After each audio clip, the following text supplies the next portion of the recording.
کفر و شرک کی آندھیاں اور شمع ایمان۔ حضرت سیدنا اسد بن حارثہ ثقفی رضی اللہ تعالی عنہ حضرت سیدنا ابو ہریرہ رضی اللہ تعالی عنہ سے روایت کرتے ہیں کہ حضور صلی اللہ علیہ وآلہ وسلم نے 10 صحابہ کرام علیہم الرضوان پر مشتمل ایک قافلہ کسی محاذ پر روانہ فرمایا اور حضرت سیدنا عاصم بن ثابت رضی اللہ تعالی عنہ کو ان پر امیر مقرر فرمایا۔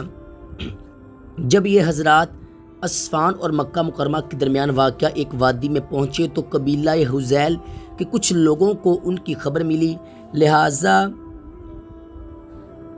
100 تیر اندازوں نے ان کا تعاقب شروع کر دیا۔ ایک جگہ صحابہ کرام علیہم الرضوان کا یہ قافلہ کھانے کے لیے ٹھہرا اور وہاں کھجوریں وغیرہ تناول فرمائیں، پھر آگے روانہ ہو گئے۔ جب یہ لوگ پیچھا کرتے ہوئے اس مقام پر پہنچے اور وہاں کھجوروں کی گٹلیاں دیکھیں تو آپس میں کہنے لگے، یہ تو مکہ مکرمہ کی کھجوروں کی گٹلیاں ہیں، انہیں ڈھونڈو، وہ ضرور کہیں آس پاس ہی موجود ہوں گے۔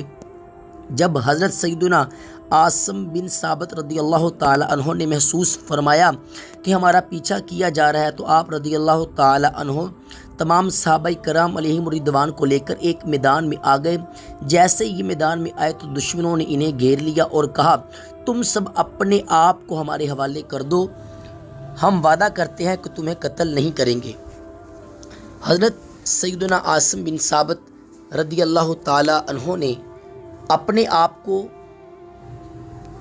فرمایا، میں ہرگز کسی کافر کے وعدہ کا اعتبار نہیں کروں گا، ہم اپنے آپ کو تمہارے حوالے نہیں کریں گے۔ جب دشمنوں نے یہ سنا تو ان پر تیروں کی بارش کر دی۔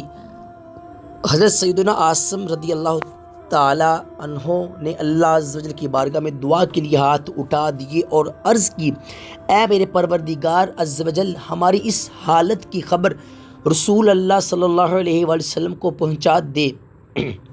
ابھی آپ رضی اللہ تعالیٰ عنہ مصروف دعا ہی تھے کہ ان ظالموں نے آپ رضی اللہ تعالیٰ عنہ کو تیر مار مار کر شہید کر دیا اور اسی طرح اور صحابہ کرام علیہم الرضوان کو بھی شہید کرتے رہے۔ جب آخر میں صرف حضرت سیدنا خبیب، حضرت سیدنا زید بن ثابت اور ایک اور صحابی رضی اللہ تعالیٰ عنہم باقی رہ گئے تو انہوں نے اپنے آپ کو ان کے حوالے کر دیا۔ کفار نے یہ دیکھ کر فوراً ان سے تلواریں چھین لی اور انہیں گھیرے میں لے لیا اور زود و کوب کرنے لگے۔ یہ دیکھ کر ان میں سے ایک صحابی رضی اللہ تعالی عنہ نے کہا، خدا عز و جل کی قسم، یہ تمہاری پہلی بدعہدی ہے، اب میں ہرگز تمہارے وعدے پر اعتبار نہ کروں گا اور تمہارے ساتھ نہ جاؤں گا۔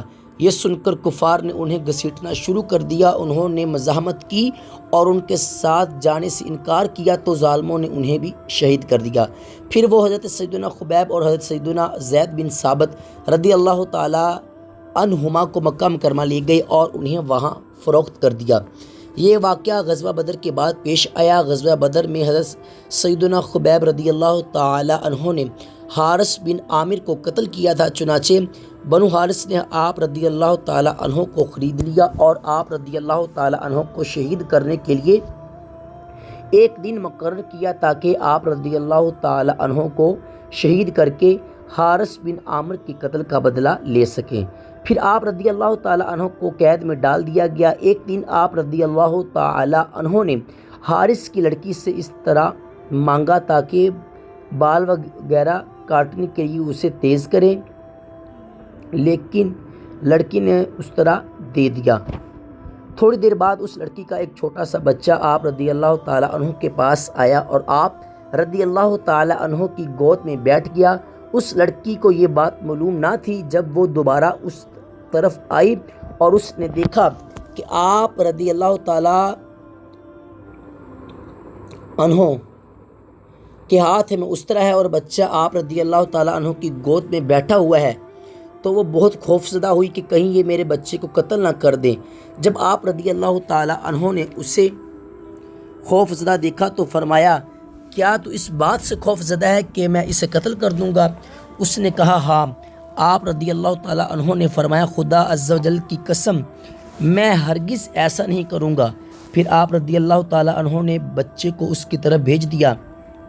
وہ لڑکی کہا کرتی تھی، خدا عز و جل کی قسم، میں نے خبیب رضی اللہ تعالی عنہ سے بہتر کوئی قیدی نہیں دیکھا۔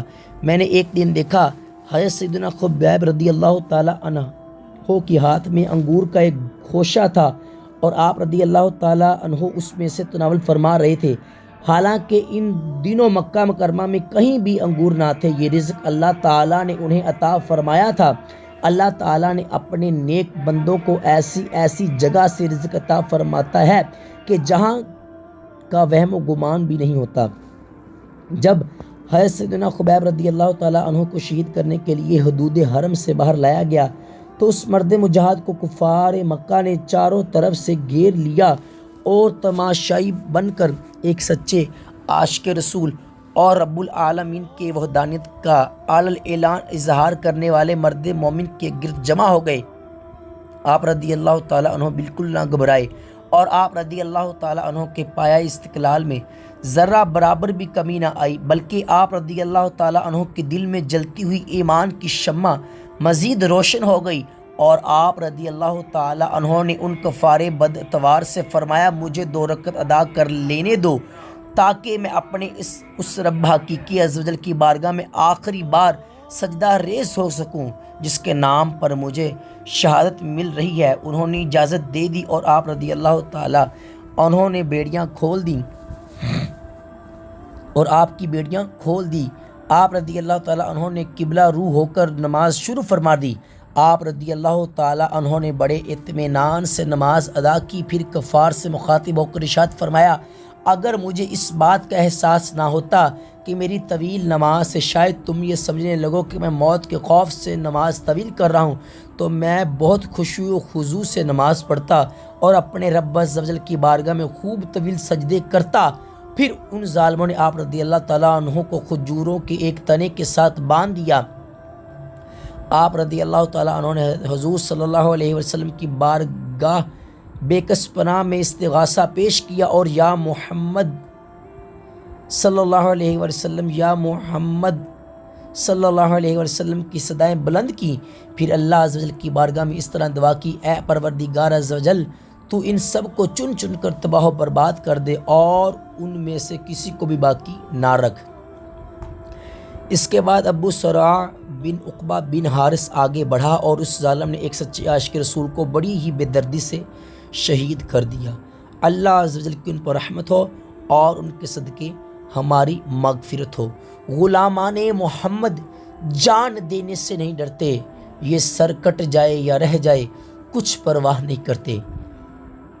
دیکھا آپ نے، اس مرد مجاہد نے جان تو دے دی لیکن شمع ایمان و کفر و شرک کی آندھیوں سے محفوظ رکھا۔ ان کی شہادت ہمارے لیے مشعل راہ ہے۔ انہوں نے وقت شہادت بھی نماز نہ چھوڑی، بس دل میں یہی آرزو مچل رہی تھی کہ وقت رخصت بھی اپنے رب عز و جل کی بارگاہ میں سر جھکا لوں اور اس کی عبادت کر لوں۔ اللہ عز و جل ہمیں بھی ان کے صدقے صبر و استقامت عطا فرمائے اور ہمارا خاتمہ بالخیر فرمائے۔ آمین بجاہ النبی الامین صلی اللہ علیہ وسلم۔